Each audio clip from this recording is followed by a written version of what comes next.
DJ Triggs. And a little different setup. I got some real technical difficulties with a computer, so I'm taking a page out of your boy's playbook, and we going mobile for this Yeah, hey, episode. sometimes you got to. I mean, I've got this like super bright light behind me because I'm in the That's living room. So, that's debate. That right there, that is debate. that is super debate. Wait, actually, this is kind of weird. Aren't we like flipped? Aren't you supposed to be over here? And I'm supposed to. Whoa, whoa, I think that's kind of whoa. how it's a little That's weird. even more debate because now you're there and I'm here, and that's magic. That's no debate. Maybe I don't know. Maybe like my camera's flipped, which technically you're over there, but I you're am. really over there. I don't know what's going on. That's a lot of debate. Yeah, We'll put our best people on it, and we'll have it completely figured out next episode. right. No sponsorship or anything, but I'm drinking a sparkling energy drink from V8, so I have all this energy at 7 o'clock at night. It's pretty Okay, nuts.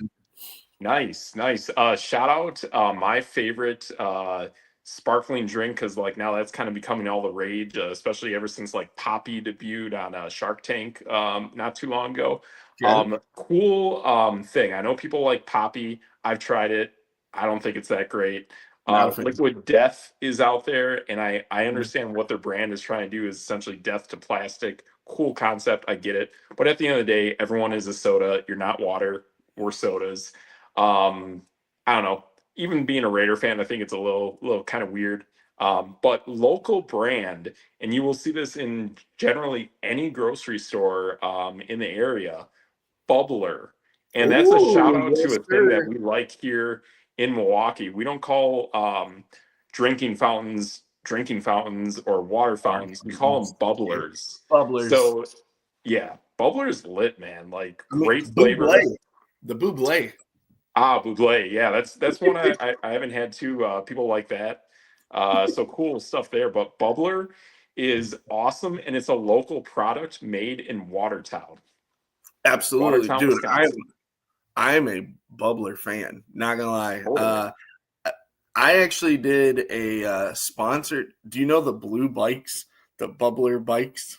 Yeah, yeah, those bikes that you can ride around Third Ward and whatnot. Yeah. So I actually did a sponsorship for them, like probably 10 years ago. Like I did Okay. a video, like a promo ad for them or something for like Instagram. It was kind of fun. Yeah, But totally. bubbler drinks are probably my second favorite drink. Okay. All right. I'm going to go third favorite because I'm Oh, really wow. into Celsius right now.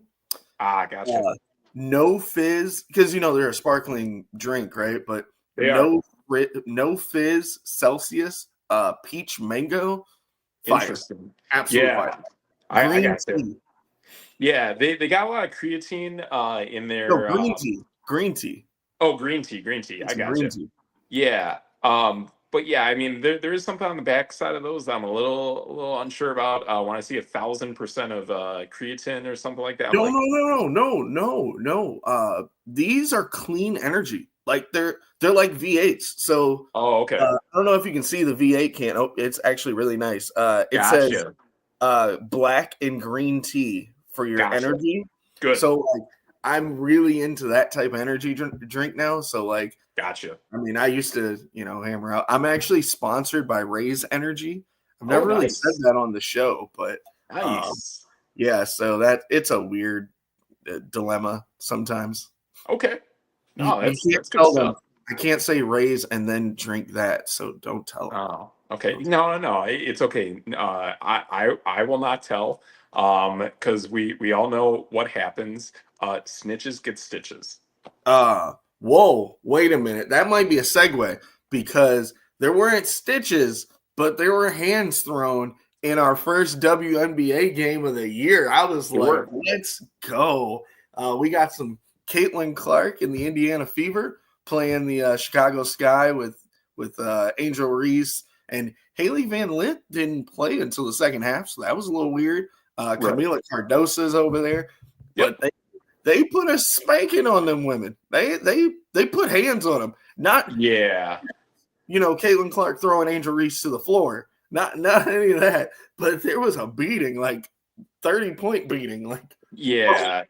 I mean, like, ultimately, you look at the game as a whole, and yeah, I mean, Chicago is definitely not in that league of mm-mm. Indiana. Indiana, I mean, pretty much since they fired that coach that I told you that sucks, they've Yeah. basically been really retooling things and really been figuring it out.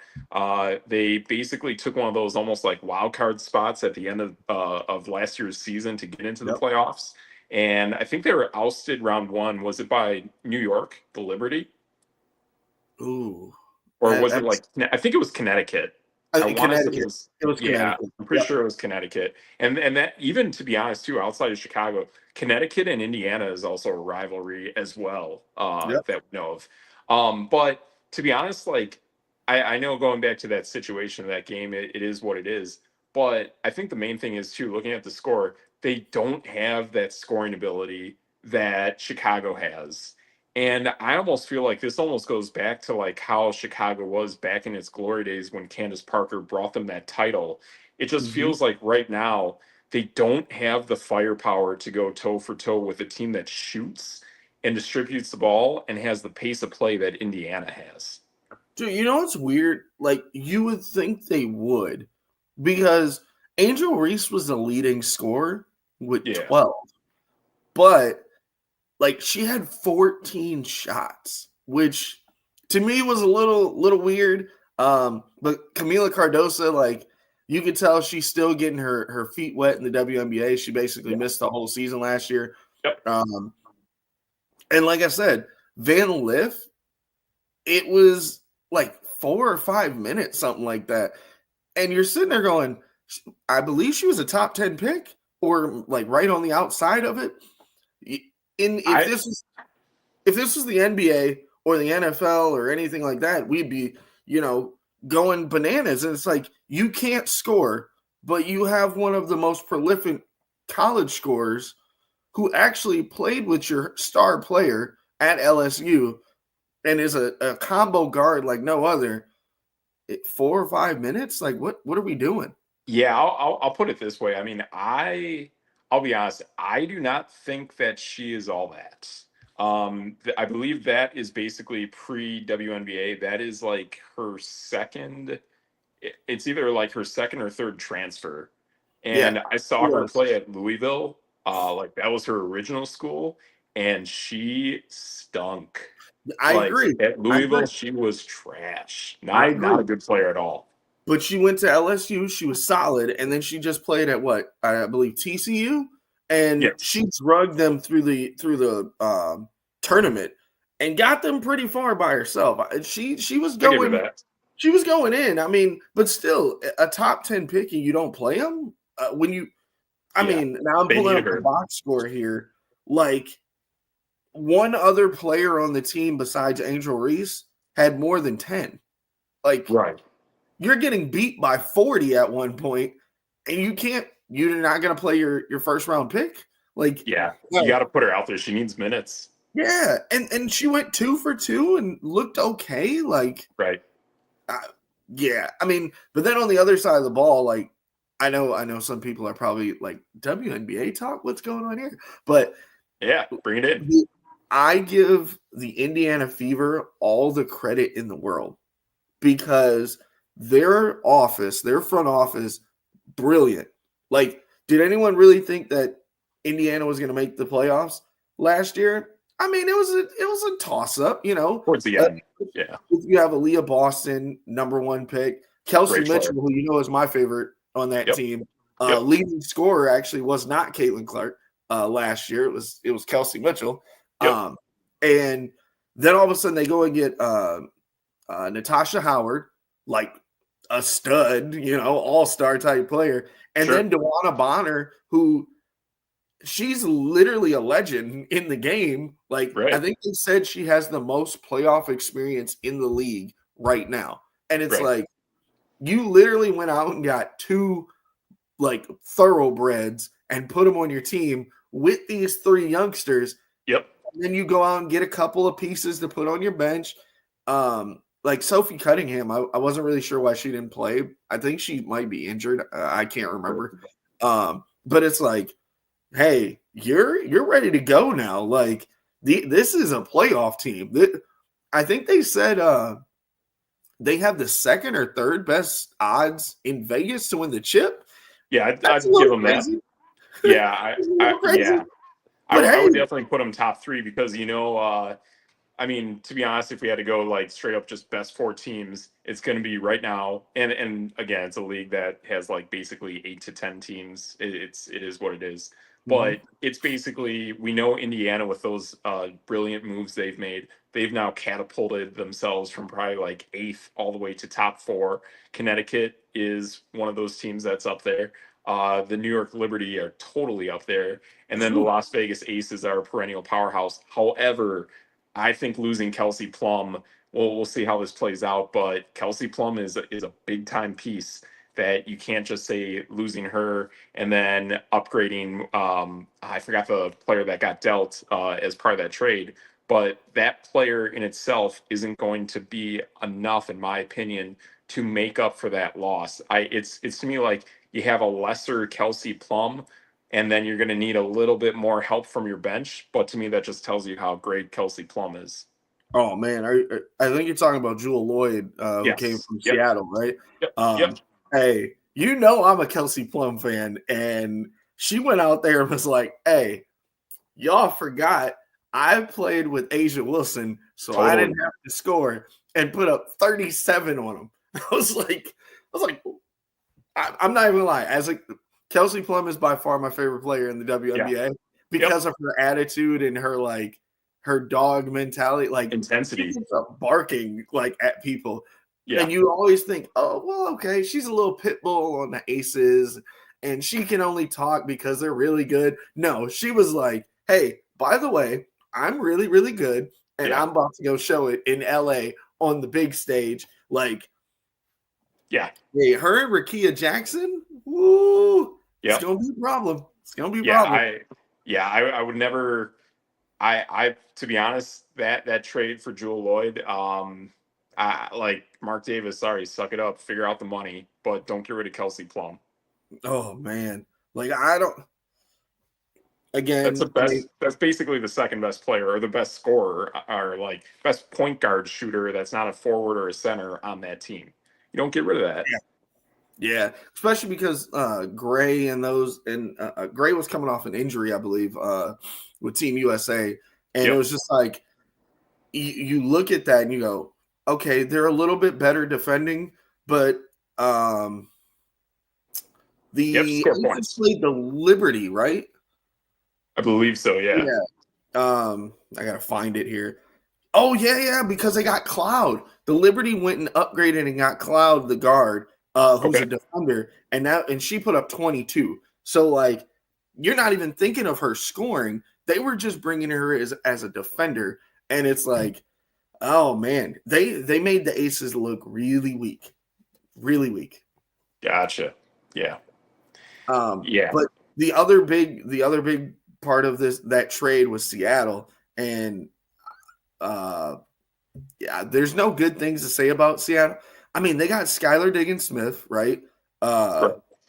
she's been a baller for a while, or actually, she might be just Skylar Diggins again. I'm not really sure how names work, but marriage, That's right? fair. And then Yeah. Neka Agumake's on that team, Sure. and besides that, like 59 points. Ugh, ooh, that's Yeah. tough. Especially when Yeah. those two players they scored more than half of that by themselves. I think they had like 30, 35 somewhere in there. Okay. The rest of your team can't get 15? Ooh. Yikes. Right. Right. Yikes. But yeah, I don't know. I just thought, we that's the did you know they were trending number one on Twitter? Caitlin Clark and Angel Reese? Oh. Okay. I Just get it. because of that little spat there. Yeah. I mean, I'll be honest. I've, I've seen a lot of games on TV where this kind of stuff happens. I've been a basketball official for a little over a decade. I know what it's like. Basic, to be honest. I don't know if anyone's really like come out and said this, but clearly Angel Reese and Caitlin Clark, they have bad beef between each other, Actually, and that's that like that will get kind of buried somehow, but they do have general disdain towards each other. No, wait a minute. Yeah. Pause. So, and the only reason I know this is not true now, Stephen A tried to get. So I was watching the Four Letter Network earlier Sure. when I was doing some work, and he was trying to get the Shanae and Monica. Oh, sure. He was trying to bait them into saying that, and they're like, and I think his exact question was like, "Oh, do these two women like each other?" And they're like, "Well, I mean, No, they they don't. have." Oh, no, this is how they said it. They were like, "Well, they're really competitive." And he's like, "No, answer the question because I know you guys know." They smiled and they go, and he's like, "Do they dislike each other?" And they said, "No, not at all. They have no like hatred towards each other." And then Shanae actually goes, and I can prove it. She goes, "Remember the All-Star game when they were on the same team? They were making passes with each other, high-fiving, laughing, having fun." She was like, Really? there's this built-in, because of the way they came up, there's this built-in frustration. And Stephen A was like, "Okay, I'm glad you said it because now," and then I actually said to somebody, I go, "This is brilliant. ESPN is not feeding into the narrative. They're using it for people to watch the show." But Right. he compared it to Larry Bird and Magic Johnson. Yeah, Exactly. on the court, yes, of course, they're rivals. They want to bash it. They want to fight, But off the court, they were best friends. And people kind of forget that. Like on the court, we're not the same team. We're nothing.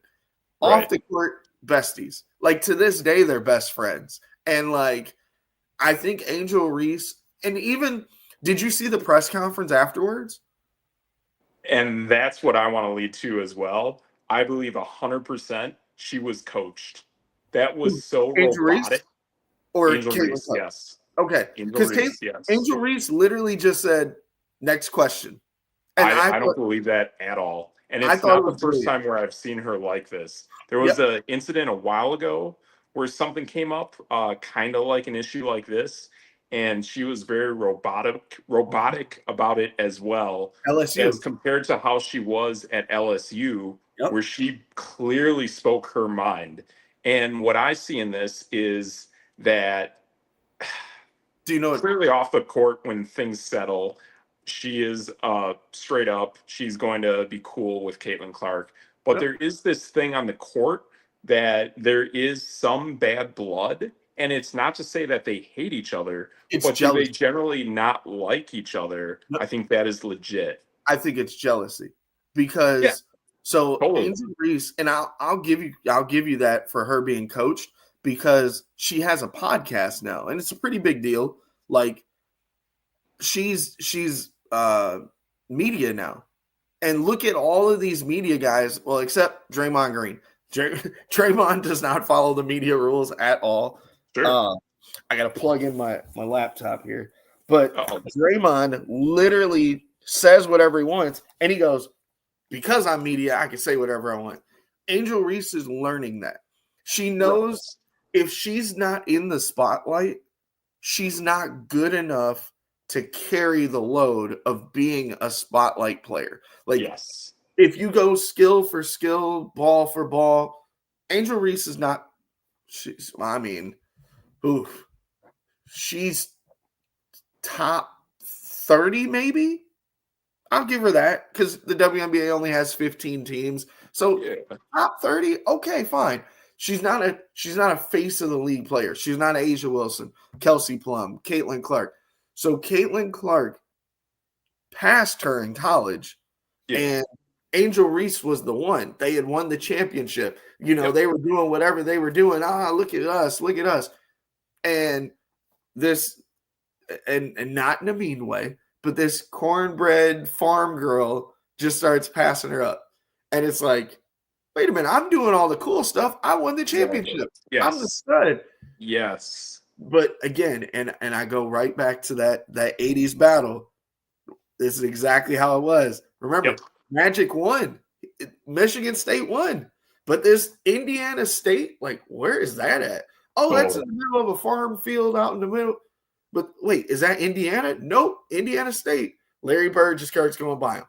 yeah, And I'm giving her as much credit as I can. She went out there and became a dog and became a beast on the boards. Yeah, it was a lot of her own misses, but guess what? She led the league in rebounding yesterday or Saturday. She had 17 rebounds. Like, I don't care still a how many lot. times you miss. 17 is still a lot. Like, And 12 is probably still a lot, yeah, and right? If we want to say a third of those are hers, then 12 is still a lot. she broke all these records, all that stuff. So she's staying there where you have to talk about her. Now she's not going to be, MVP of the league, which by the way, Caitlin Clark is favored to be the MVP already. Yeah, I mean, she had a triple double. Like, you can't really. exactly. And apparently, I already saw too that the list to say that she's already has the third most triple doubles all time is pretty bizarre. Yeah, But I mean, again, too, this is comparing WNBA to NBA, so it's not going to be as chock full of like just raw data. She just passed Candace Parker for third. Granted, she's going to have a lot. She will lead that record and break it, and she is what she is. But but yeah, you're spot on with the jealousy. And I'll be honest, I'd probably put Angel Reese probably top 20 because we saw that last year in basically scoring. Both her and Caitlin Clark did cut into the top 20. yeah, and that's the thing is like when people compare the two, there's all of these battles, and yeah, some of it's race filled and stuff like that. But that's not how I look at basketball. But it's I like, think it's jealousy. I think you're right. and you, like you just said, I gave her top 30, you gave her top 20. Yep. In what world is that bad? Like, Not at yes, all. she's not top 5, but guess what? Caitlin No. Clark's not number 1 either. It's No. Asia Wilson's world, and everybody else lives in it. Like, Yeah, it's Asia Wilson, Kelsey Plum, Brianna and Stewart, yeah, Nafisha Collier, like they're Sabrina Ionescu. Sabrina, and that's I mean, I might say Caitlin Sabrina and Clark's gonna Kate might pass her be, though. they're the same, you know. Yeah, they are. Yep. But like there are studs. I mean, and I don't mean it in that sense of the word, but like Yeah, they're Brittany power Griner's a players. beast. Like, she's a beast still at this age. Going to Atlanta. Like Arike Agumake. Like, Who hey, cares, Dallas? right? And then Who is Dallas? we just got Paige Beckers out here. Like, there's some really good ballers out here. Like, Yeah, Dallas will so be fun to watch. so to say you're top 20, top 30 is like, wow. Take Like, it. but at the same time, we're not gonna go Steph Curry and uh Grayson Allen. no, Grayson Allen's not, he's not that close to like the difference of like Steph Curry and Alperen Şengün, right? Şengün was an Sure. all-star. He was an all-star. Yep. Caitlin Clark, Steph Curry, all-stars, Yep. generational talent. Alperen Şengün's he's an all-star big. Well, guess what? Angel Reese was an all-star big. So it's Yep. like, but Exactly. would I say Alperen Şengün's on the same level as Steph Curry? No, not at all. No, but he's working his way to that. It's going to take time, And but to be already on that pedestal of being able to work towards that is right. pretty impressive. And that's the thing is Şengün's ceiling, he might have hit his ceiling already. Maybe, like how much higher can he go? I'm going to be real. He hit all-star already. He probably can't get higher than all-star. He's not an all NBA guy. He's not like, if I say top 3 centers in the league, no, like He's got the right head coach though. He does. But like they're already talking about if they can get Giannis, they'll ship him out of here right away. So that's a little debate. I got another team that is in the runnings, and I've got a ton of those. Yeah, is a team that Giannis has already been coached by that coach in the past. Okay, that'll be a very interesting scenario. You know what? Let's hit it. We're on the Giannis watch. What do we got? All right. So, news I heard literally right before we went live is that Giannis is meeting with the high up executives of Milwaukee Yep. this week. Yep. To be honest, probably the majority of those higher up execs I probably drove when I was a limousine driver. Just Nice. putting that out there. So yeah, I pretty much probably have already encountered these people. With that said, I am hoping for this, and I think it would bring the Bucks some legit value. The thing is that it's almost a double-edged sword because I hate the fact that they don't have any picks till 2030. And Mhm. I put that all on the GM. I put that all on the fault of basically not developing young players, to be honest, for the last 7 years. And that is not acceptable for any general manager in any sport. So that's got to go. And he's got to go because I think he's an awful GM. But on top of that, the other edge of the sword that I actually like is Giannis. And this goes back to even when he was with the Bucks. I hated seeing Jason Kidd get fired from the Bucks. I thought he was a Mhm. great head coach. When I was a limousine driver, I drove the guy twice from O'Hare to Milwaukee. Super chill, super cool guy. Great guy. And I can see it with how he talks about players. Jason Kidd's super intelligent, super cool guy. Um, that is a coach that I just hated seeing getting fired. And I think Giannis could become a better overall player with a coach like Jason Kidd, who was a point guard, a really good shooter. Giannis, granted, he has a great mid range, but if he wants to build a little bit more of the three ball, but more importantly, his free throw shooting, Jason Kidd is going to figure that out. And the Okay. play that I would like in this, and I think it gives Milwaukee the most relevancy because you still need to be relevant. You'd like to be able to bring in more players in the future, like Damian Lillard, how that was, granted, it was a trade, but maybe you get something that's a little more enticing to free agents somehow, some way to play with a new player like Cooper Flag. Cooper Flag would be the face of Milwaukee if we straight up deal Giannis for the one pick. Yep. And I'm all in on that. That like at some point you got to somehow be able to put your chips to the table.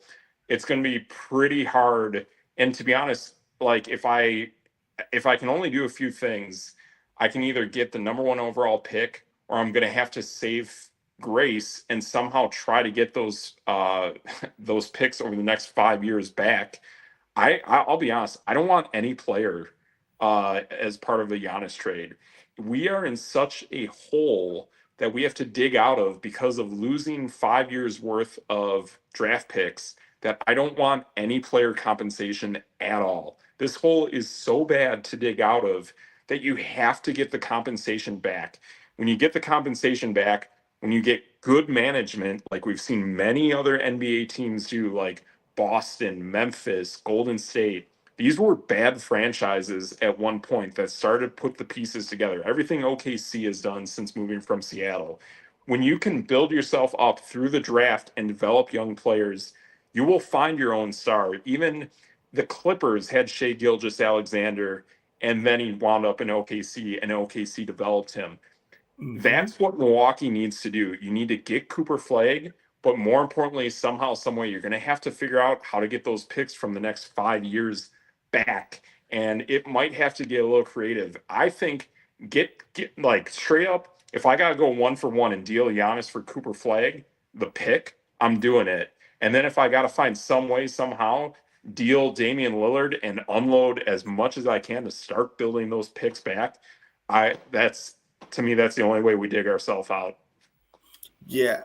And as you're giving that, I'm trying to find the package that I seen that I Sure. looked at. I said, "Oh, this might be the way to go." Sure. But I keep finding these random like 3-team trades, and I'm like, No, mm-mm. No, it's going to that's have not to be one. a legit one for one who basically wants to give us the farm. I mean, for us Milwaukee people, and especially wearing this hat, basically to me this is most relevant. And to be honest, that trade from way back when is still bringing the Brewers to relevancy today. We are straight up talking the Richie Sexton deal. We are straight up talking 5 players for one. It either needs to be 5 players for one, or it's a 1-for-1 Giannis for Cooper Flag. That's Okay, it. I found it. So it looks like it got updated, and that's why I couldn't find the one that I was Sure. looking for Yeah. because it was going to send Clay Thompson and Cooper Flag and a bunch of like picks Oh, okay. because that was the only way it could get matched up. Yeah, that's fair. Uh, I'll take it. but it looks like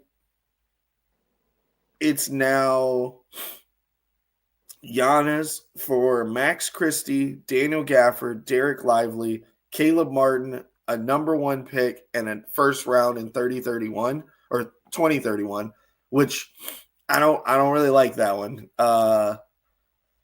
Then they have Max Christie, Daniel Gafford, Caleb Martin, Jordan Hawkins, Kelly Olynyk, uh, the number one pick, first round for 26 and 27 for Giannis.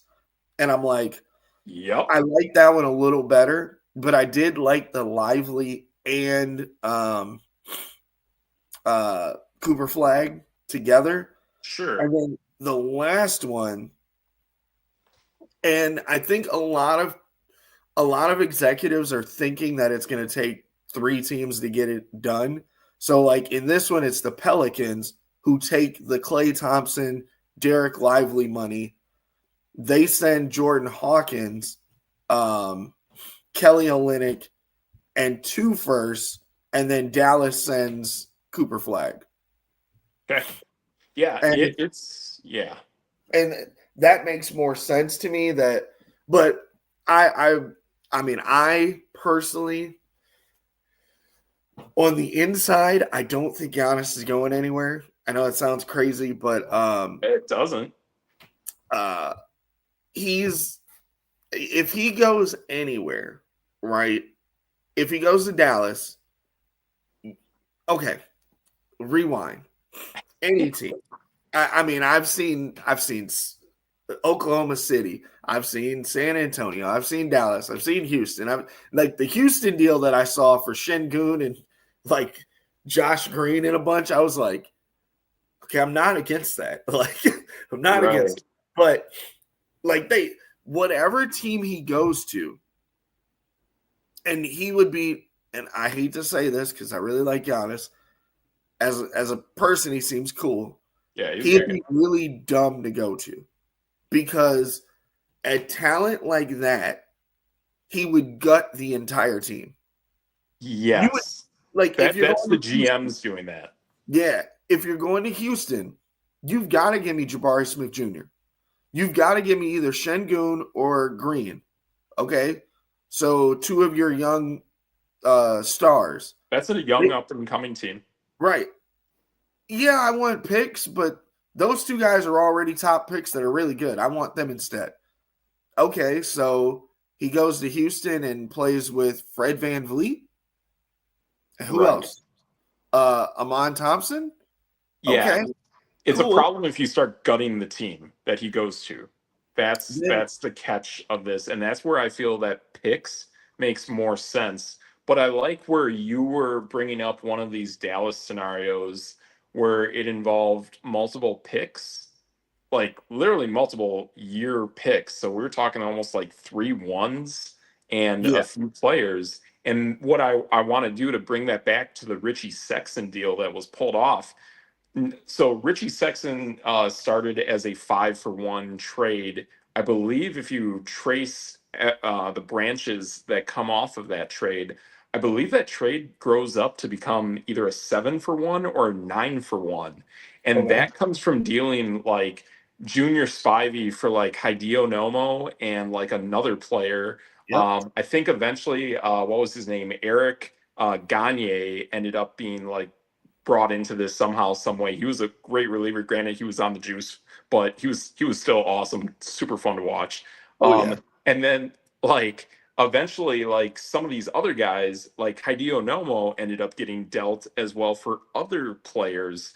I would think that if I'm Milwaukee and I can get some of these players from Dallas, then start packaging those players along with Milwaukee Buck players that you're trying to deal and morph those into more picks. Yep. Like, do what you can to build everything around Cooper Flag, just like you did way back when Giannis was springing onto the scene and the rest of the team was nothing. You built everything around Giannis over years and years of developing. But Right. this time, it has to be done through the draft. It can't just be done by bringing in journeymen here and there, and eventually it just falls flat like it did here. Right. But building guys through the draft is how teams like Houston, teams like Oklahoma City, teams like Boston, teams like Golden State, our Wisconsin boy Podzinski, like that's what to be honest we really like to see. And it's also something too that now, like, this is the model that I think Adam Silver wants to see. And I think Adam Silver does eventually want to develop more of an NFL model. We have more parity. This will be the seventh new NBA champion over the last 7 years. There have See, been no repeats. So you seeing know what? that build and that changeover is healthier for the NBA. We want to see Portland back. We want to see Memphis back.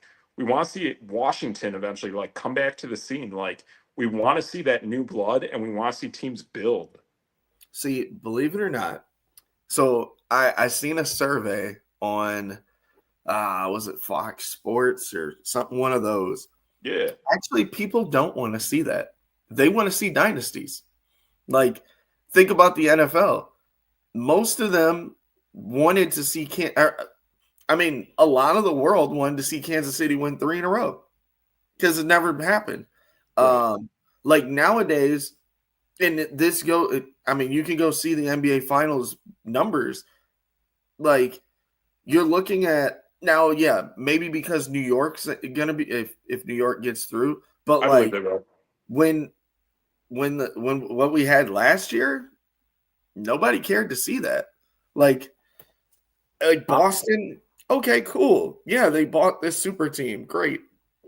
But Minnesota, even though they had Ant Edwards, people didn't want to see him get through. Like Denver and Jokic. Jokic is quote unquote the best player. He's still in Denver. Now, and Right. this is what bugs me about the Giannis situation. Every year they have literally been like, oh, Giannis is talking to this team. And then he just comes out and he's like, No. no, I'm not. I'm good. Let's go, Milwaukee. And then uh Denver, Denver's a pretty small, like, nobody cares market. No one Yes. ever talks about Jokic getting traded, ever. Guess what? They're in the same boat right now, and they're not going to get any better. They're in the Yeah. same. Yes. Oh, we got to the second round. We're going to lose. But guess what? They're stat padding these MVPs for Jokic, which is great. Fine. He's Right. got as many championships as Giannis. He And they got does. their championship from injuries and beating Yes. like half broken teams. But Yes. Giannis went through a gauntlet. Like, yeah, Yes. uh, there was a time where Kyrie went down. There was a time Yep. when Harden went down. There's a time where KD stepped on it. Well, Giannis was missed half of the Atlanta series. Yeah, he did. Uh, he then went up against a super team in Phoenix and smacked them. Like, Yep. come on. But so the gutting thing though, just randomly. So I pulled up the Spurs trade. So they would have to move Stephon Castle, Devin Vassell, Keldon Johnson, and Harrison Barnes. That's 3 of their starters and 1 bench player. Yeah, So that's like not okay. that's not worth it. No. This trade is dumb, and I don't. If the Bucks do this one, I will. I'm not going to boycott, but I will be very upset. There's a trade for Paul George in Philly. No. Yeah. So like their team sucks anyway, but it's like Well, they were hurt. They were hurt. I mean a lot of their bench, even when they were not hurt, they were pretty bad. I feel like they all just got hurt magically because they were horrible. That's possible. Houston, it would be Jalen Green, Jabari Smith Jr., Alfred Sengun. So That's not bad. 3 of their starters gone. So they Right, would which they have don't want to do. Fred, Amon Thompson, Dylan Brooks, Giannis, and Steven Adams. Is that a championship team? No. Not at all. Yeah, I mean, you're spot on. You're spot on the fact that you can't gut a team. And to be honest, Milwaukee would not be in a better situation because it has to be about winning and Yeah. winning within the time frame of that trade. And those trades for those players, we'll call it like it is. When you're bringing up these players' names, I'll be honest, there's maybe outside of Houston, San Antonio, there was like one player I recognized from that deal, and even that player is not that good. So, No. like, we're bringing up players that generally, to be honest, you're basically throwing spaghetti against the wall, and I'll just call it what it is. They suck. They all suck. Yeah. Like, you are not getting a Giannis elite caliber fire breather of a player from dealing players for players. You're Well, not. Your only hope Houston, is legit picks. Houston's the only place that I disagree. Like, if you could get Şengün and Green, Yes, those are studs. and they're But young. They're young, so it's great. all right, I'm about to get crazy now. What you got? All right, I'm gonna get crazy because I seen this trade and I was like, it matches money wise, and I understand why they have to do it. So Kuminga, Pods, Buddy Hield, and Draymond Green. And I was like, I would not do it because they don't have picks that matter. And the thing, and this is where picks bother me, and they're different than NFL picks because in the NBA they're always like, oh, just throw a bunch of picks at the. Think about it. When's the last time you heard of a superstar getting picked in the late 20s? Right.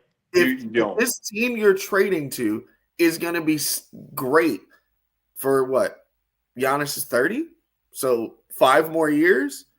Yep. If you can't get a pick until like that 30, 31, I'm in. Giannis will be gone by then. At least we hope. Yes. But, and I mean, maybe he's not. He's 36, 37, but if you look at a lot of these picks in the next 5 years, they're going to be late 20s, early, maybe 30s. Not if they keep playing with the team they got now. Milwaukee's going to get bad really fast. No, but Milwaukee doesn't have any picks for the next 4 years. So if you're getting picks from that team, those picks don't matter. That's why I've always – and people got mad at me about the Bucks trading picks and all that. But it's like the Bucks are good. They're a perennial playoff team. Their pick does not matter. If they're, they were the number 1 seed multiple years in a row. Guess what that means? You're picking 30th. Nobody. Jokic, Malcolm Brogdon, Draymond Green, those are second-round picks. Those are the, rare guys in the world. Totally. But, if he goes to Golden State, they're maybe winning the chip. So, how are you getting a good pick out of that? And so, now, now these are the 2 teams, hear me out, that I'm okay with if it had to come down to. But you got to hear how crazy this gets. Okay. Dallas, again, it would be Klay Thompson, Derek Lively, which I like Derek Lively, okay? Max Christie, Cooper Flagg, obviously, if he's the stud that we think he is, but we're going to take that chance because he is the number 1 pick. You have to. And you can throw a couple picks in there and we'll see what happens, right? And we can maybe move Klay Thompson to some other team and make it a 3. He's not Gionomo at that point. Yeah.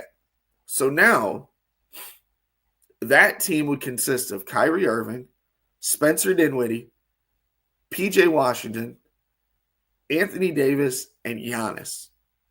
That's a championship team. That team might even bring in LeBron. Maybe. If they can afford him. But it'd be crazy. So you're getting Cooper Flagg in that deal and Derek Lively. Okay, sure. I'm kind of happy, right? Yep. The other team, now we're about to get nuts, okay? Ooh. Just Dude, I don't know what you're on computer, by the way. Do you have any music for this? I mean, I can hit this one here. Let him cook! Let him cook! I said let him cook!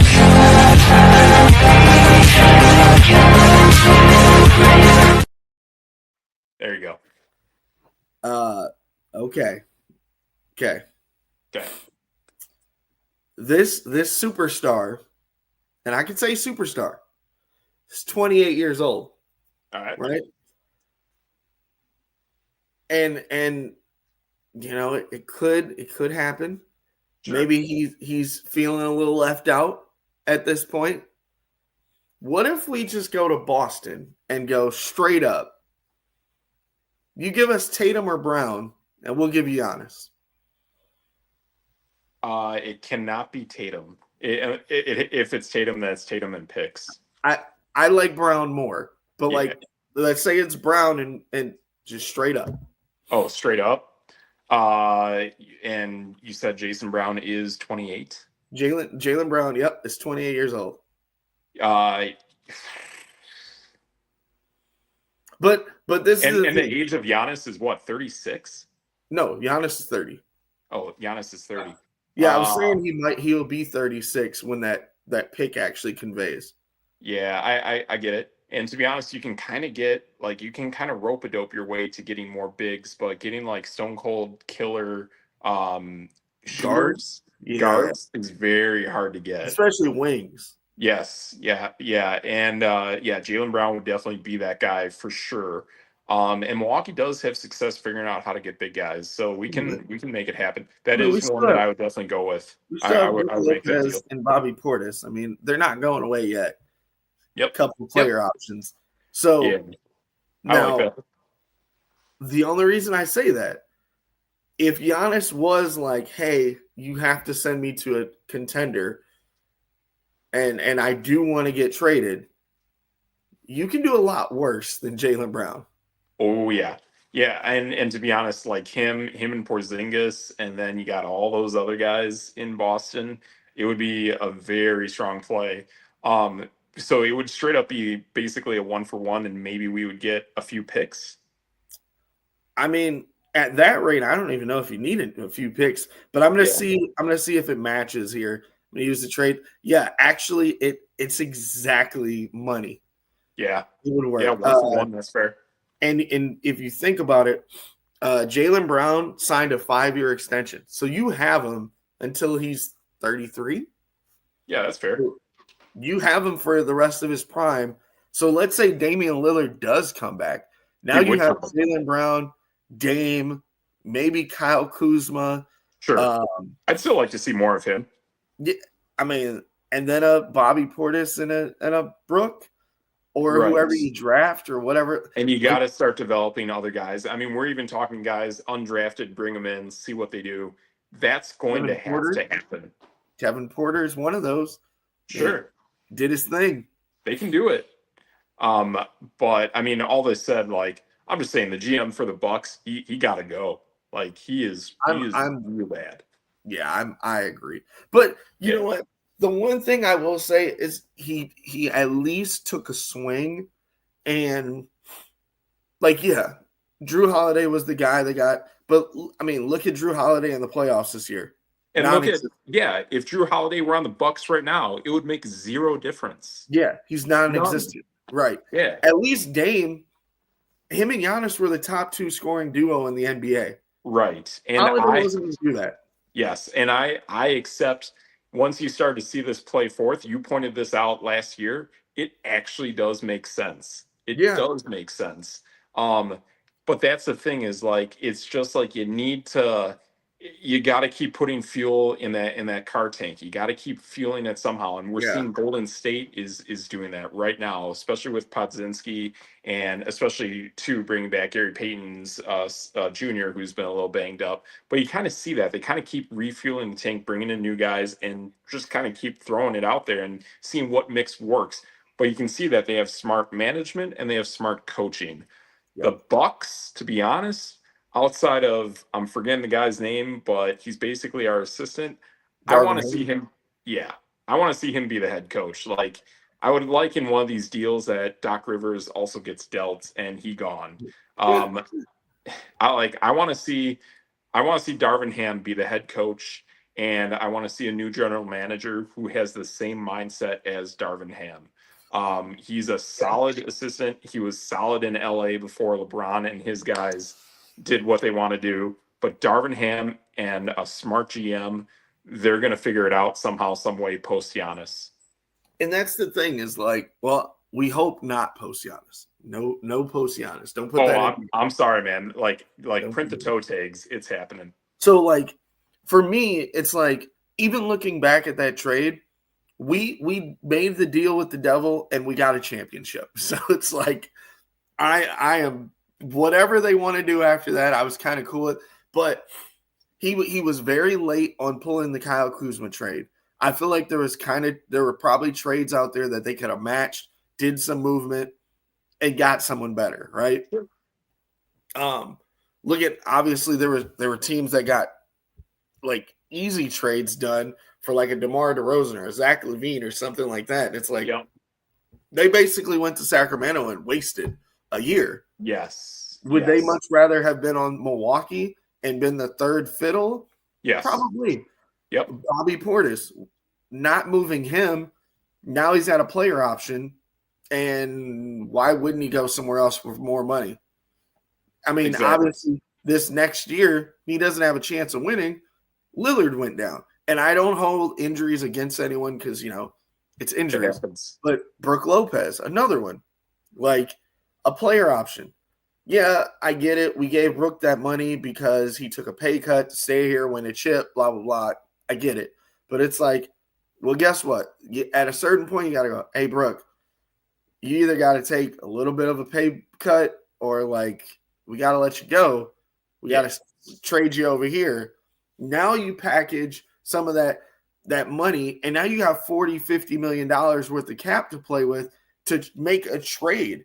And it's like instead we got $24 million Kyle Kuzma. Like, okay, but even if you remember, I literally said the sneakiest part of this deadline was Kevin Porter.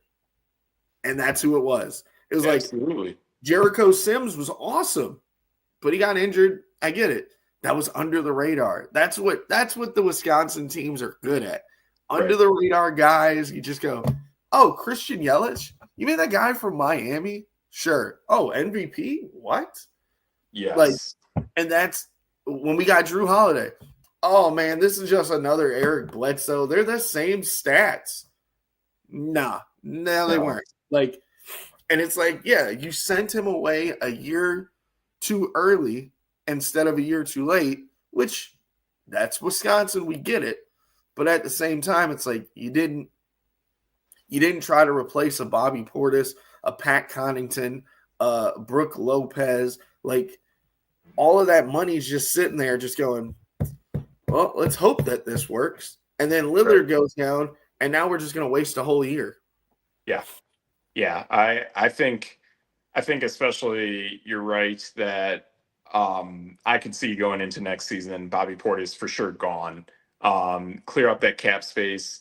You got a guy kind of on the juice, kind of like DeAndre Hopkins was, and blanking on Patrick Peterson. You got guys who are really dominant, really awesome guys, but they're getting older. They need to repair their bodies faster. They go on the juice. They hope they get that. Well, they get caught. They get pinned. It is what it is. And not only that, also put on to the fact that Bobby Portis got his house broken in. That sucks. So if I can go somewhere else, get a fresh start, get more money, get a better tax bracket as well. I mean, especially if you're Giannis and they're kicking around possibly teams in Texas, you're going to be bringing home more of a paycheck. Like, that's just being honest. That's how it's going to work. So if stuff like that can really help the Bucks build more revenue to sign more players if you do unload guys like Bobby Portis, Brook Lopez, and so on. But that's the problem that Milwaukee's in. And yeah, again, you rob Peter to pay Paul, as they say, right? Yep.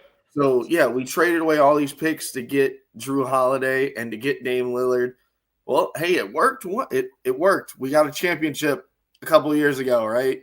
People forget that it wasn't that long ago. It was only a couple of years ago.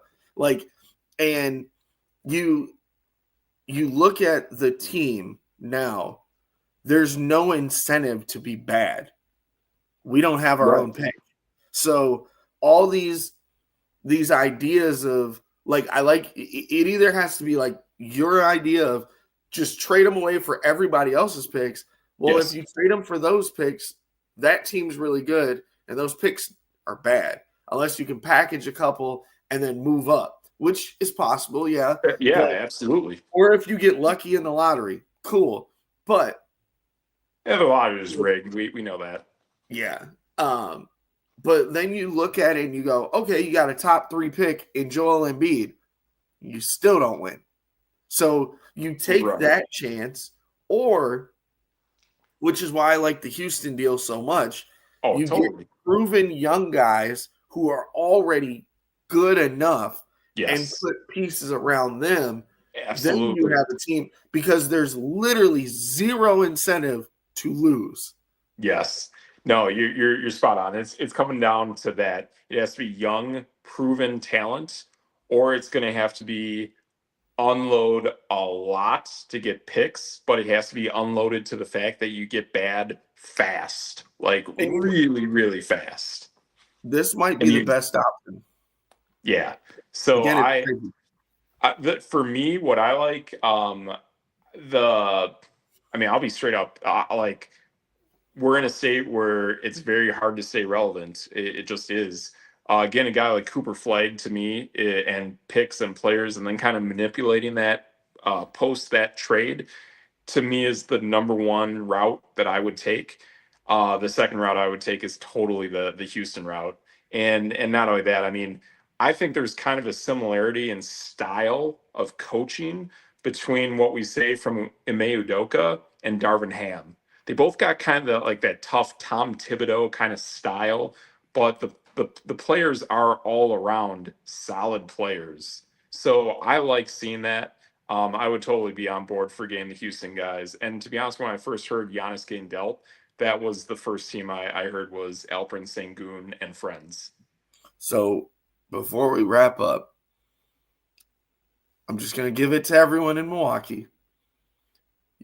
Unless, I mean, we've already talked bad about John Horst, the GM. Yeah. Giannis should not be traded this year. If he wants to go, it can't be this year. Because, again, we have no incentive to lose. Giannis is under contract until 2028.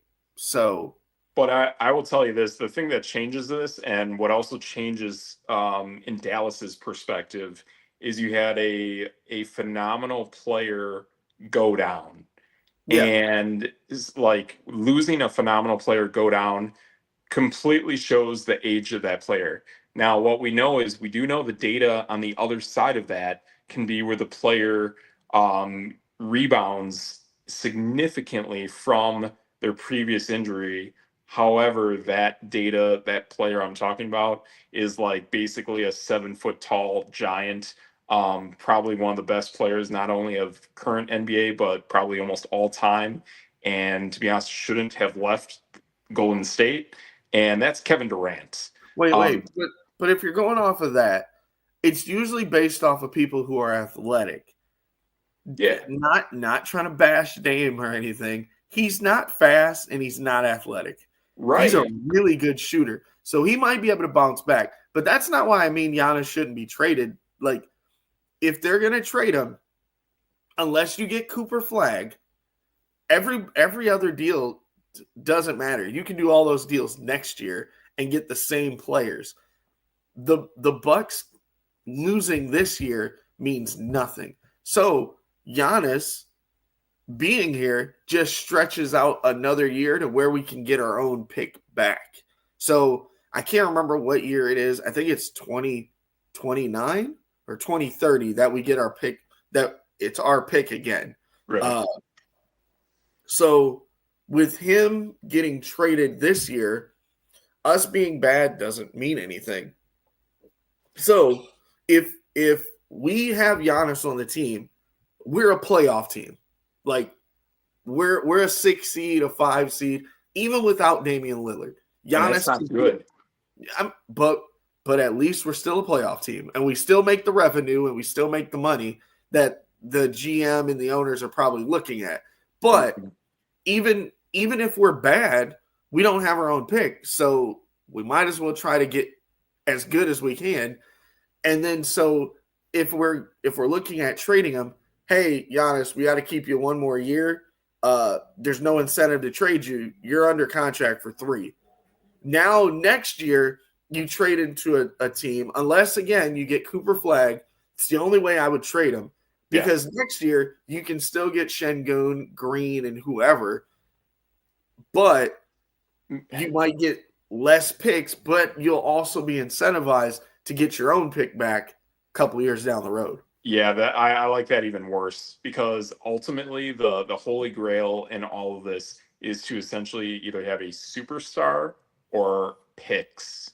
It is one or the other. And if I wait an extra year and I have another year of Houston being kind of good, kind of getting there, not taking that incremental leap like OKC is doing, and I get less picks, then to be honest, I'm less inclined to even make that trade. But their I picks feel don't really matter. weird about that. Their picks don't matter. If Giannis goes there, they're going to be good. So their picks are going to be late 20s, 30s. So they don't matter, essentially. If you give them an older Giannis and you get a couple picks, let's say you get a 2030 pick and a 2029, Giannis might not be there by that point because he's a free agent in 2028. Gotcha. Unless he signs an extension. So you would want a 2028 or 2029 from whoever you send him to. Getting a 2025 or 2026 pick does nothing for you. But I think, too, that's where this comes back, that if you wait longer and he's under contract till 2028, that makes the ability to deal him worse. Because now that team says, oh, I only have him for less amount of 2 time. years. Right. Instead of 3. I don't think the difference is that much. I think it does in terms of dealing and being able to get enough in return. I think that carries significant weight. I think it carries significant weight as well that we are banking that Giannis is 100% healthy and makes it all the way through here, and we're not having seller's remorse. That I don't want to have. I can tell you in today's... I'd much rather, and this is going to sound like fanboyish a little bit. It will. I would much rather not trade him and he gets hurt and then he ends his career in Milwaukee and everybody can go kumbaya and we're happy. And then we just restart from scratch when he retires and we actually get to finally keep one of our good people, not a Brett Favre, not an Aaron Rodgers, not a Ryan Braun, not a Prince Fielder, and we actually get to keep the guy, not a Ray Allen or a Michael Redd, and let Giannis he can be the Dirk Nowitzki. Hey, yeah. Dirk ended up being bad, and guess what? It worked out kind of for them. They ended up getting Luka. So, yeah, I can tell you in today's day and age. Ride off in the sunset. I don't even care about picks. I would much rather have the player than the picks. Yeah, I can tell you in today's day and age, that ain't happening. That is not happening. These executives, I know it sounds fairy tale-ish and it sounds great and it's very Midwest and Wisconsin, but I can tell you that these guys, they are from New York. You have Jim Haslam from Cleveland. Like straight up, the Milwaukee Bucks are, to be honest, run by the owner of the Cleveland Browns. There is the New York executive influence, and there is the owner of the Cleveland Browns. These guys don't care about the Midwest. I know them. I drove them. They are who they are, and they will make whatever cunning deal they need to make to keep Milwaukee relevant. And you don't just all of a sudden have talks with your superstar in the middle of May just for the sake of having talks. You are having talks to say, how can we put you in a good situation? If we can get you to Dallas with the coach that you really, really liked from your past, let's make it happen. And are we in a good situation with you to move forward with this? That's what's going on. I'm not saying that. No, that's not what I'm saying. What I'm saying is, unless we get Cooper Flagg, I don't think we win the deal at all. I don't believe Houston is going to give us all of the money in the world and all the all the shiny toys that we want, and all the picks. And their picks don't matter because Giannis will be there. We don't have our own picks, so there's no incentive to really lose. And then C, I would like to see him be the Dirk Nowitzki and stay with his team forever and all that stuff. That's great. And then D, like, if you look around the league, how often has the team that traded the star away and got all the picks and all the glory and all that stuff, how often has that worked out for them? Very rarely. And I completely agree with you so on it's that. like Houston, it took them like 5 years. Like 5 or 6. Yeah, I was going to say 5 or 6 years after James Harden. Everything post-Harden. Clippers are still not good after Blake Griffin and CP3 and all that. Cleveland, it doesn't matter. 10 years? Oh, and it doesn't matter. They're going to be kicking themselves for the rest of time for unloading Shai Gilgeous-Alexander, who was, like, granted, he wasn't what he is now, but, like, you and I were still keeping tabs on the Clippers, and we're like, there's this young Shai Gilgeous-Alexander guy playing for the Clippers who's kind of good. How about we kind of give him more than just a fighter's chance and just let the young kid develop, considering we see the Bucks and we don't see young guys develop. Like, I don't know how the Clippers thought that it was a brilliant decision to just unload young up-and-coming talent for, like, real shaky, like, somewhat regular season glory stars in James Harden, Paul George, Kawhi Leonard. Kawhi Leonard coming off a lot of injuries. In their defense, when can you ever put 3 Hall of Fame like all-stars together? I would try if it takes you that far. And granted, they also have a great head coach. Yeah. I really like the job that he's doing there with the Clippers, but it's going to take more and development. We see that when these trios of guys like that, they generally just don't make it. They don't go that far. They have to have that additional cavalry, those reinforcements to come off the bench to make it happen. You have to be like 7 deep. You have to be potentially 8 deep. Like, it's a duos league. Yeah. You need 2 top guys, and then everybody else has got to just fit with those guys. Exactly. So, like, we're seeing that with kind of the teams that are left in the playoffs, but we've seen that recently. We've seen it with Boston. We've seen it with Denver. Denver had a great team up until, like, their last offseason last year, and they unloaded guys and changed it up. And now the role guys, like the KCPs of the world. That's where they got hurt. Yep, exactly. So, like, seeing stuff like that is where it changes. I mean, Golden State, again, too, they, like you said, they got their duos. They had Clay and Steph. Now it's like Steph, Draymond, and now you bring in what's his name? Jimmy Butler. Now you bring in that. Good. They were really good. Absolutely. And seeing that change and just kind of winning mentality since they brought in Jimmy Butler was fantastic. And then seeing the growth of Podzinski, that is cool, and that is what it takes. And Milwaukee, going way back when, to how they were developed, and even the Lakers in the bubble had that going for them as well. Ooh. So it is like, you really have to have a full, complete team. You don't have LeBron James in his straight up prime, and he can basically take himself and 2 other, like Chris Bosh and Dwayne Wade, and that'll pretty much take you the distance, to be honest. But nowadays there isn't the strength of players to do it. And it's nothing against the players of today's day and age. It's just saying that LeBron in his prime and Michael Jordan in his prime were just monsters of otherworldly proportions. Okay. This is my last thing. I promise. I know we're going a little over. Yeah, but it's good. Part E on why I would not trade Giannis. Sure. All right. I don't know if you know this, but I think the Bucks full strength could beat Indiana and New York. I was hoping we played New York in the first round full strength. I thought we would beat them. I was hoping we would play Indiana full of strength in the first round, and I thought we would beat them. I don't know if you know this. Jason Tatum's hurt. Philly, everybody's hurt. Everybody's hurt. Who else? Cleveland, they got was it Jared Allen or Evan Mobley that went down? Literally, their whole team went down at one point, and that's why they got ran through by like 40.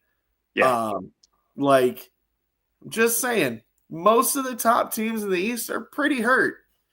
Right. Giannis-led team might be able to get through. Yeah, Maybe. but I'll put it at this point too, where like it is a little bit of a victim of kind of how the structure of how the regular season is and how it builds into the postseason.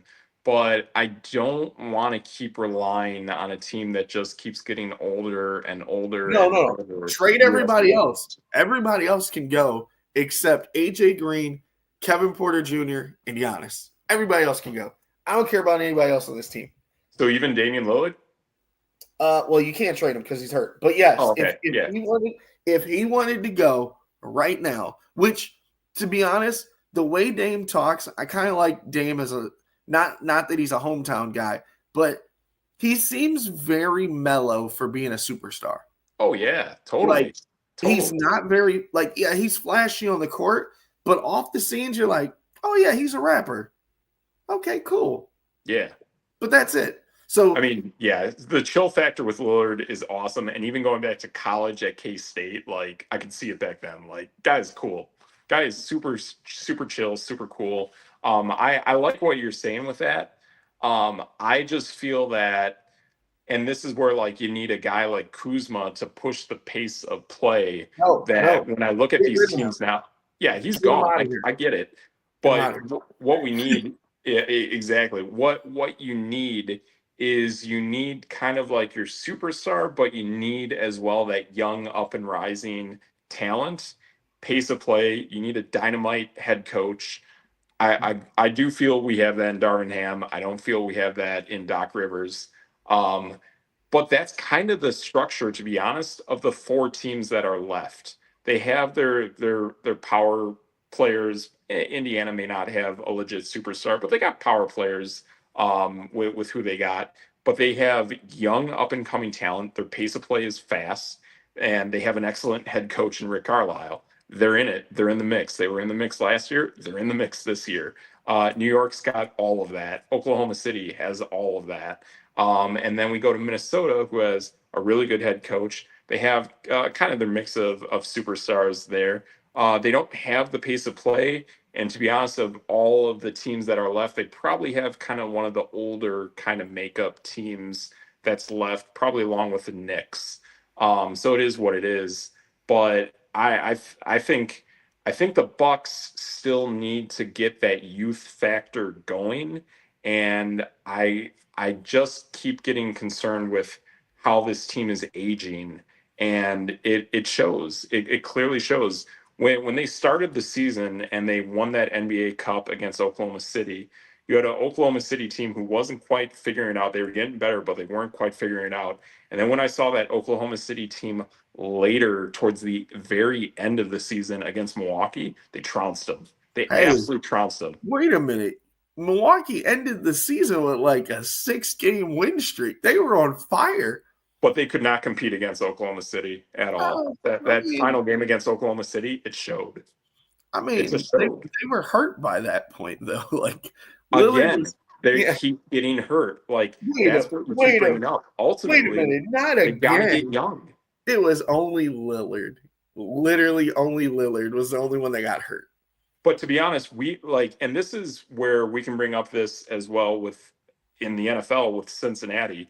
We are betting that we need Damian Lillard and Giannis at full strength 100% for 100% of all games. But that is exactly what is going on with Cincinnati right now. But that's every team, though. Like Tatum and Brown. Tatum just went down and first Porzingis went down. They didn't look like the same team. Yeah. Holiday went down. Tatum went down, and they got ran through. Yeah. What, 40? I think it was. Yeah. If you go to like any team like that, the Mavs were on fire by the end of the season. Davis came back. Kyrie Irving went down. Then their chances went out the window. uh, Golden State, the Butler and Curry experiment was great. Right. Everyone thought they were about to win.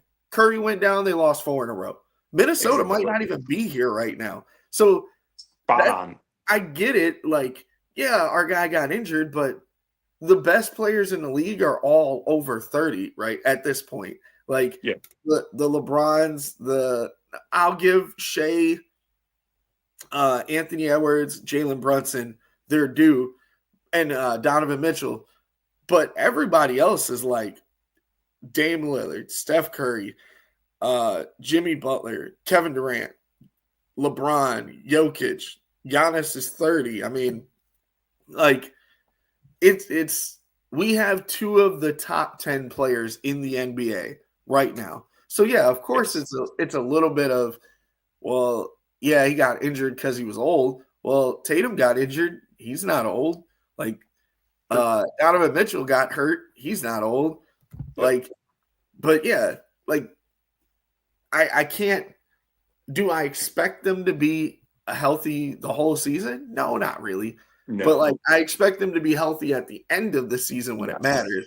And we just happen to be in that weird loop of Giannis got hurt, Chris Middleton got hurt, Damian Lillard got hurt. Like, I don't know. Are we cursed now because we sold our soul for the one championship? Maybe. Right. Yeah, I get that. But to me, I think that's where you got to have the blend of understanding the overall health and the age. I don't like the fact that Milwaukee is like the oldest team in the NBA. That's a problem. That is a real problem. And the fact that's also based off of like 3 players though. So right. But the mix of the team has not changed very much outside of Drew Holiday for Damian Lillard. That the rest of the team is basically the same. Middleton. Right, Middleton. And Middleton's like been around forever. Like to be honest, you keep trouncing out the same team and you cross your fingers that no one gets hurt and you expect championships. And I'm telling you, it's just not going to happen. I think it was the 2 factors this year was Bobby Portis and Brook Lopez. Like, do they do the job that they're supposed to do? And I understand the coaching behind it, but Doc Rivers, he's like Tibbs. Like, you can't play these guys these long minutes and they're older. So when that stuff does happen, you either got to change your team or you got to hope they don't get injured. Well, at the end of the day, Bobby Portis came back kind of healthy because he didn't play for 20 or 30 games, whatever it was. Exactly. And it's like, but at the same time, you didn't set up the guys around him because we have a mix of young. I mean, we have Kevin Porter, Kuzma, AJ Green, Andre Jackson played a little bit. Who was the point guard that took over for Lillard? It's going to bug me, but he was a young guy. So, like, we had enough young players playing. We had 3 guys at 30 playing. I don't think it was our team's not as old as it looks on paper. Right. I think now it's changing. I'm saying pretty much almost every year before, like now, it has not been changing, and that's a real cause for concern. Well, yeah, because we couldn't move Middleton though. That was because he was injured every time we tried to move the guy, and then finally he got healthy. They were like, "Oh, here's a 10-game stretch." Kyle Kuzma. It's like, and people got upset about that, but it was like, well, how else can you get rid of Middleton? Like, just get him out of the door. Yeah. But that's where, like, now you can see the Bucks are transitioning to actually developing younger players. Granted, it's the first year where it's beginning. But there is still this factor where it's like it's just not, I'll be honest, it's never going to happen with Doc Rivers coaching this team. It's going to need to be someone else. And we need to really get that development going out with the young players. And we're just going to have a healthy Dame and a healthy Giannis, which, to be honest, I don't like betting on that right now. I really don't. And the rest of the other complementary players like a Bobby Portis, Brook Lopez, I can't bet on that either. And also expect 100% ceiling results I can't bet on that. So there has to be drastic change, to be honest. And we're not the only team like this. I think Denver's like that. I think also Phoenix is like that as well. There are other teams out there where you're gonna have to the LA Clippers. You have to rip that Band-Aid off, and you have to come to terms with reality and don't be in denial and say, you know what, something with the mix just isn't right, and we have to develop changes in terms of player coaching and management somehow, some way, to get this ship steering and get this train essentially back on the right track. So then I ask you, because I hear that all the time from people, especially that I work with, that aren't really Bucks fans, but they like tend to try to be a Bucks fan when the Bucks are good, right? Well, Would yeah. you rather had a shot at the championship if a Lillard and Giannis are healthy and ready to go? Would you rather be in the mix like we were this year, Yep. for a lot of the year, or last year a lot of the year, and the year before that for like the last 5 years, right? Yep. Or would you like to gut your team and then be Sacramento, who gutted their team and they brought in a bunch of people, and we were just lighting the beam a couple years ago, right? Yep. We have an all-star in Sabonis. We brought in Levine and DeRozan. They're horrible. Yep. Like They had Buddy Hield and let him walk. Yeah. Give me 1 second here, because I just. But I will answer your question like this. I would do exactly what you said in competing for the last 5 years.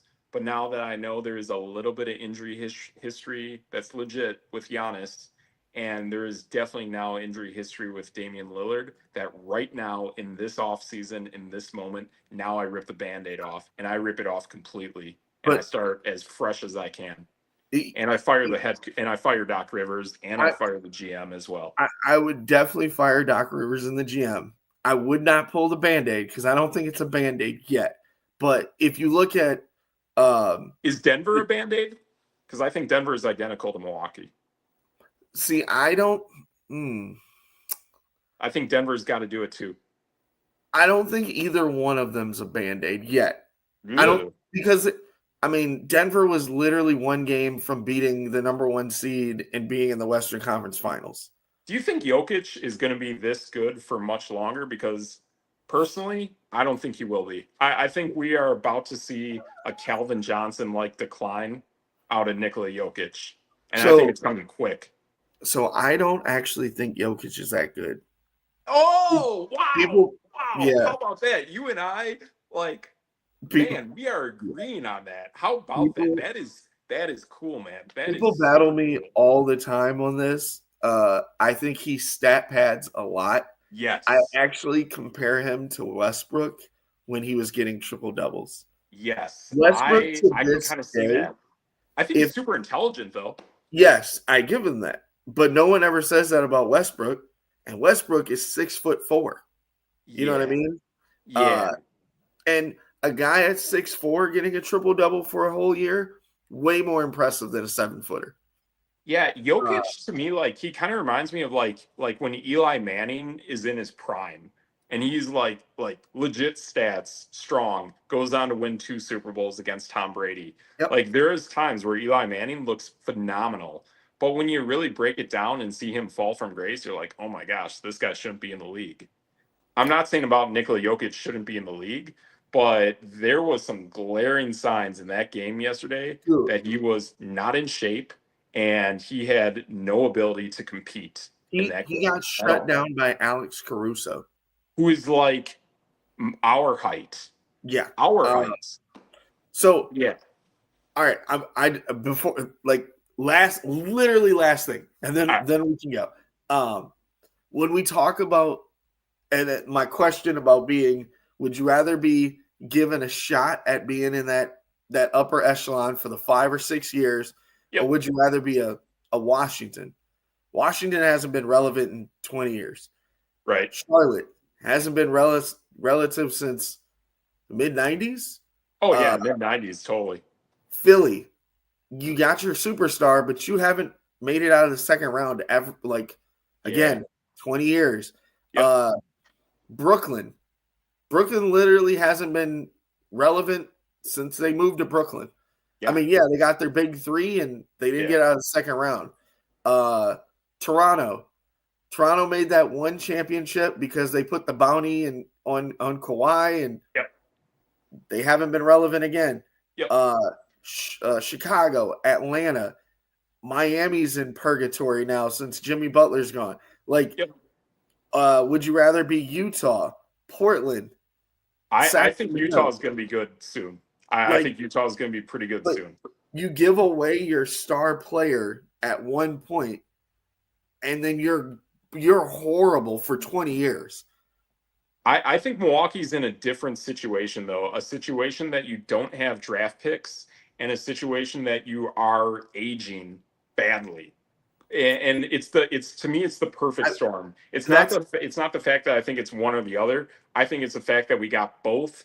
We also have a bad GM. We also have a bad head coach. But yes, and that's why I say just let them age out, because by the time all of these guys are done by the time these contracts are over, which is like 3 years tops, all of Dame's I think got 2. Giannis has 3. Brooke and Bobby are player options, so 2 tops. Like, all of those contracts come off, then we can be bad because we'll have our picks back. Let these guys run it to the ground. Let us be, what were we, 5 seed, 4 seed, where we have a shot still. Even at 4 seed, I mean, we were 2 from the 3. Yeah. So, like, it wasn't like we were out of it. And I thought we could beat Indiana or New York. Yep. And at a certain point, I think we talked about Cleveland and Boston and how that would pan out. Neither of those teams even made it to the Eastern Conference Finals. So it's like everybody below Milwaukee right now, including Detroit and Orlando, have no shot at beating Milwaukee. Agreed. And so I just think if you don't have your pick, whatever team you trade him to isn't going to give you a good enough pick. You might as well run it till the wheels fall off, and then bottom out. And now you get a top 5 pick because you don't have anything else, and then let it run. Yeah, I'm only saying that I want to see this in a way if I can get all of these picks for the next 5 years back somehow, some way, and really get bad quick. If I can't do that, then I am sticking to the route that you are saying. And the only other route that I do like the Houston route. But I don't think Houston's going to do that, though. Right, and that would be great. If they did that, think about it. Giannis would be going to a team that doesn't have anybody in it. Fred Van Vliet and Dylan Brooks? Yeah. And ultimately, we know that wouldn't happen because, honestly, when everyone thinks of Ime Udoka, the first thing you think of is the Boston Celtics.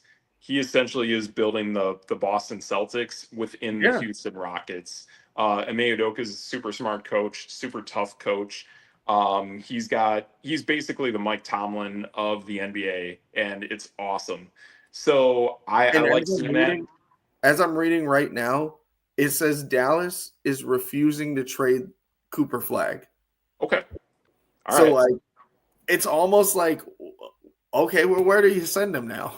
Yeah, exactly. So I think it is very likely that you will either get no deal, you'll either get the Cooper Flag thing, which will probably fall flat, or the Houston deal, and anything beyond that, then you're right, it's just not worth it. And these 3 scenarios have to be laid out in front of Giannis. They have to. You have to be straight up about this, and you have to be straight up about what the direction is of the team in any of those 3 directions. And if I'm the owner and the GM, I walk up right now and I go, all right, Giannis, here's our meeting. So we want all of this from Houston. We want Cooper Flag from Dallas. Yeah. So next year is going to be a bridge year. If they don't give us any of that, we will gut this entire team until it's you and Dame. That's it. And then we'll build around you two and we'll figure out how it works. Is that cool with you? And if he says, all right, I'm going to let you guys have 1 year. And think about it. again, like I said earlier, yeah, you lose a little bit of leverage on trades, but what can he really say? All he can say is, "All right, I gotta hold up for 1 year. I got you. Cool, great." Yeah. And then think about it, Giannis, go stat pad as much as you want on your legacy on it. You can have every ball, everything. Just do whatever you want. Right. And then he goes, "Okay, I'll just go up and run up some scores. Let me go do my thing." Or, and I don't think Giannis would do this, he sits out a year. Whatever. Like, we're really bad anyway, so you restart. And then you go to Dame and you go, "Hey, Dame, so you're going to be injured until like late end of the season. Giannis isn't going to play. We're going to gut the whole team. Do you still want to be here? Or is there a team next year you want to, hop into your player option next year? Or do you want to just decline it and go wherever you want?" Yeah. And that's it. You I think got that's two it. guys to talk to. Everybody else, you can just blow them away. Right. And I think that's where, like, ultimately this comes back to the fact that there's very few paths that we're really looking to go down, which really tells us that there isn't hardly any leverage from anyone else. So things don't change then. The only leverage that we can play with is with Dallas, with Houston. The Jaylen Brown deal is pretty cool as well. But that's it. I mean, other than that, you are spot on with how the direction of the team has to go, where you can age out the contracts, you can naturally get bad to retain your picks and move the ball down so that you can do a legit full rebuild in a legit way. Yeah, that's it, man. That's all That's I it. got. I've talked too much about Giannis, and then There all you of a go. sudden he just comes on TV and just goes, "Yeah, I'm staying." Yeah. I mean, and he very well could be, and that's where I've always said that this whole thing going on, it's not it's not really because of him. It's really because of these other outside things that are affecting the team, but it has no implications. I mean, 100 out of 100 of us would all say that we would much rather hold on to Giannis than do anything, and we just don't see Giannis being a guy that we are okay just letting walk and getting players compensation for. Beyond that, we don't see that. These are more of forces because of injuries, management, coaching, player development. It's these factors that factor in. Not having draft picks. It's all of these other factors that factor into this. And to be honest, in my lifetime, I've never seen anything like this before. That's so bizarre with a superstar player. So it is creating these things where it is what it is. And like you laid out, there just isn't a good path to unload that unless you hit one of those three paths. Yep. And if you just can't, then you keep your cards to your pocket and you keep rolling with what you got then to make sure that you are relevant and that you can build things naturally in a way that can be natural, kind of like Golden State, Boston, and OKC. Eventually, you can do that. And what makes it different is we actually like Giannis. By the Absolutely. time we wanted to trade Ryan Braun, he was popped for PEDs. Yep. By the time we wanted to trade, Ray Allen, he had gotten into it with George Karl. By the time we wanted to trade, what's his name, Brett Brett Favre. Favre and Aaron Rodgers, we hated both of them. So Yeah. it was like, Yep. we were like, just get these guys away from us. Yeah. So Giannis is different because He's a people champion of the still, city. and we like Giannis. Yes. And Giannis has always stood up and said, you know what? I like this city. I like this team. Like he generally likes it. This is not something, and Drew Holiday was like that as well. Like these are guys that generally like the city, like the team, and we just don't want to see them go. And that's what makes this very unique, to be honest, with what's going on with Giannis. Very awkward. But you know what? That's a show right there. That's a show right there, man. Yeah, that could have been like 3 hours on ESPN with all the commercials and stuff. It could But have been. yeah, I don't know, man. Anything else you got? I think that's it, man. think that's what we got. But yeah, I mean, like, I think we got a good thing going here for Monday nights moving forward. I had a little bit of schedule stuff with work and whatnot. But yeah, we'll see if we can keep rolling this out Monday nights. Cool. I'm usually not on this side of the board. Let's see if I I can know. hit the button. Let's see if you can hit the button. I'm DJ Triggs. That's Steve. Wait, nope, he's over there. That's Steve Yep. Metrics. Yep.